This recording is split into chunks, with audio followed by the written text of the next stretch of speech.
قوم سمود نے بھی خبردار کرنے والوں کو جھٹلایا تو کہا کہ بھلا ایک آدمی جو ہم ہی میں سے ہے ہم اس کی پیروی کریں، یوں ہو تو ہم گمراہی اور دیوانگی میں پڑ گئے۔ کیا ہم سب میں سے اسی پر وحی نازل ہوئی ہے؟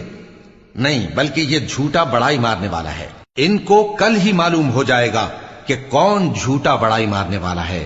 اے صالح، ہم ان کی آزمائش کے لیے اونٹنی بھیجنے والے ہیں، تو تم ان کو دیکھتے رہو اور صبر کرو، اور ان کو آگاہ کر دو کہ ان میں پانی کی باری مقرر کر دی گئی ہے، ہر باری والے کو اپنی باری پر آنا چاہیے۔ تو ان لوگوں نے اپنے رفیق کو بلایا اور اس نے اونٹنی کو پکڑ لیا، پھر اسے مار ڈالا۔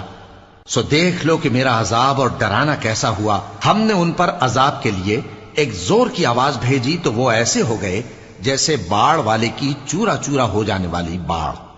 اور ہم نے قرآن کو سمجھنے کے لیے آسان کر دیا ہے، تو کوئی ہے کہ سوچے سمجھے؟